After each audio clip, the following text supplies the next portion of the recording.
Bonjour Jean-Charles Duboc, merci de nous recevoir à Exo-Civilisation. En quelques mots, Jean-Charles, est-ce que tu peux nous décrire un petit peu qui est Jean-Charles Duboc et euh, quel est l'événement qui nous conduit à cette interview ensemble? Est-ce que tu peux nous en dire quelques mots? Oui, alors moi je suis un ancien pilote d'Air France, hein. J'étais commandant de bord sur 747. Et donc j'accepte de communiquer sur un événement exceptionnel qui concerne tout le monde, hein, pas uniquement moi, hein, puisque j'ai eu l'occasion de voir un gigantesque ovni au-dessus de Paris le 28 janvier 1994. Et nous faisions un vol en Airbus, hein, entre Nice et Londres. Et arrivé à Coulommiers, à 12 000 mètres d'altitude, Non, pas bon. ça passe pas? Non, mais Non, c'est simplement à côté pour le son, on les entend en fait. Ah, on recommence alors? Oui. Ah oui, c'est sûr. Eh, vous arrêtez de bavarder à côté. Ah, Hein? Il y a une vedette qui cause. ah, laissez parler les vedettes quand même un peu. Hein? Bon, je recommence. Bah, je Bon, crois la que question bon, est posée, donc... La question est posée, oui, vas-y. hein? Ouais, on se rebranche, allez, clac. Hein? Oui, alors donc je suis un ancien commandant de bord d'Air France. J'étais 20 ans Air France comme pilote, dont commandant de bord Airbus 320 et commandant de bord 747. Et j'accepte de communiquer sur un événement exceptionnel qui concerne tout le monde, hein. C'est l'observation d'un gigantesque ovni au-dessus de Paris le 28 janvier 1994. Nous faisions un vol entre Nice et Londres à une altitude de 12 000 mètres par une très très belle visibilité. Et arrivé à Coulommiers, le steward qui était dans le poste a dit: «Oh, je vois un ballon météo.»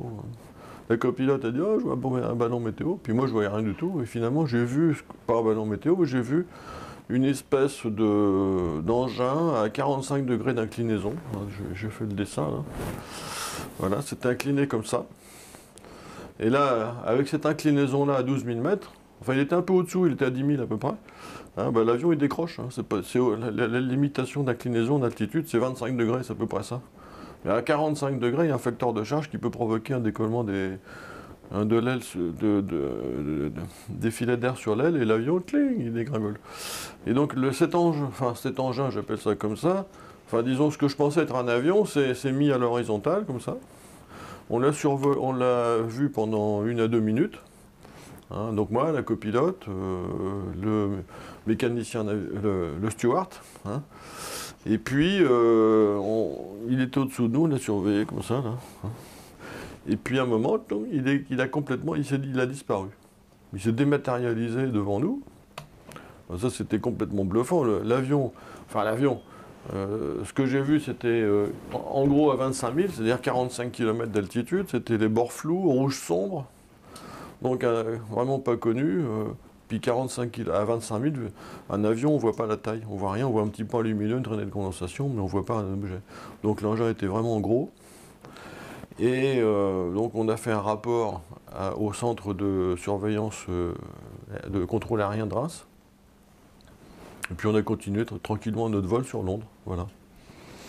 Arrivé à Paris le lendemain, mon chef pilote m'a donné un rapport que j'ai jamais fait. Enfin, j'ai fait 3 ans plus tard, lorsque j'ai vu que l'affaire était parue dans la presse, hein, dans Paris Match, et que c'était étudié au CNES, au sein du CEPRA, tout simplement parce qu'il y avait un écho-radar de 50 secondes au même moment dans le ciel parisien. C'est-à-dire que c'était une observation de OVNI doublée d'un écho-radar. Et là, j'ai accepté de témoigner, j'ai fait un rapport à la gendarmerie nationale de Roissy.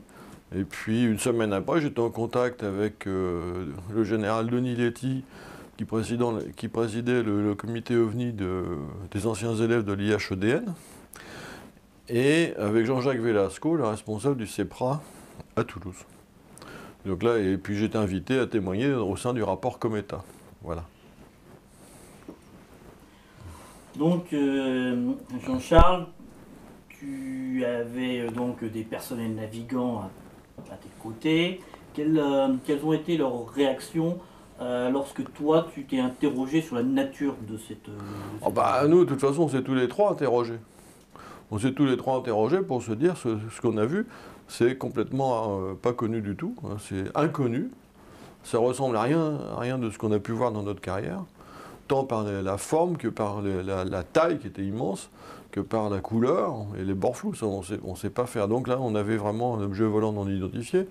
Moi, j'ai mis ça tout de suite, très rapidement, sur une manifestation d'une puissance extraterrestre. Parce qu'à l'époque, à 94, je ne pense pas qu'on avait des technologies, même maintenant, pour faire des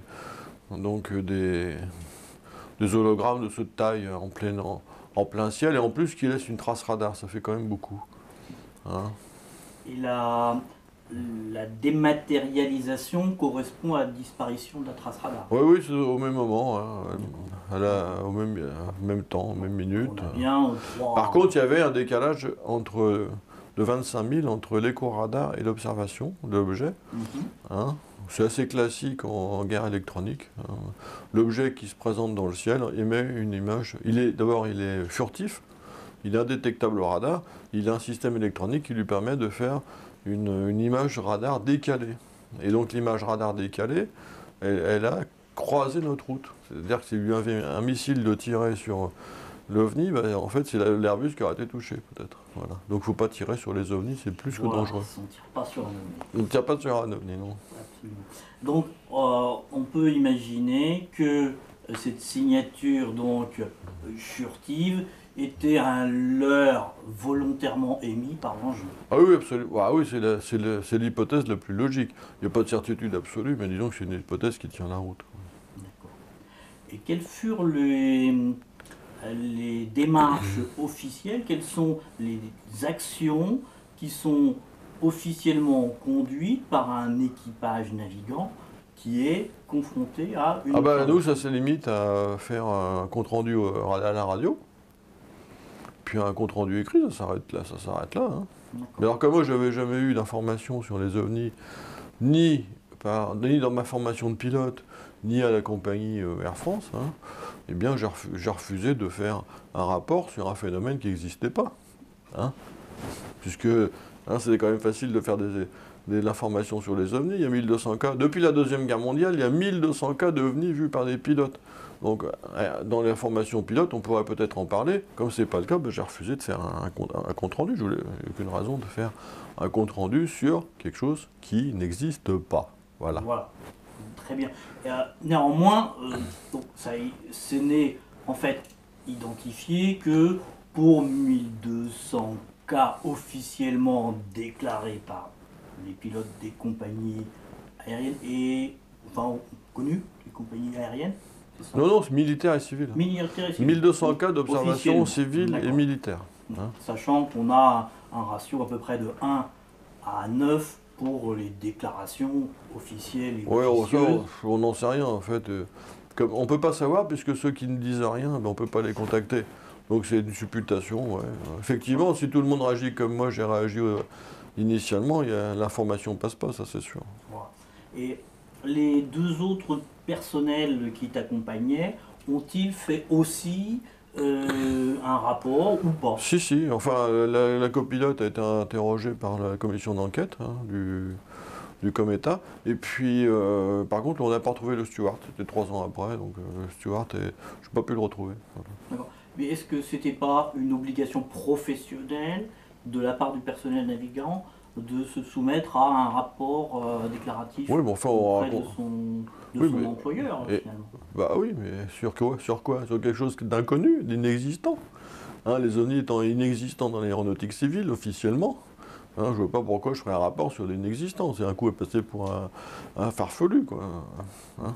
Alors, est-ce que c'est pas justement ce genre de crainte qui peut limiter les pilotes à faire des déclarations? Évidemment, à partir du moment où, comme je viens de vous le dire, le phénomène n'est pas officiel dans l'aéronautique civile, je ne vois pas pour un pilote sort des clous.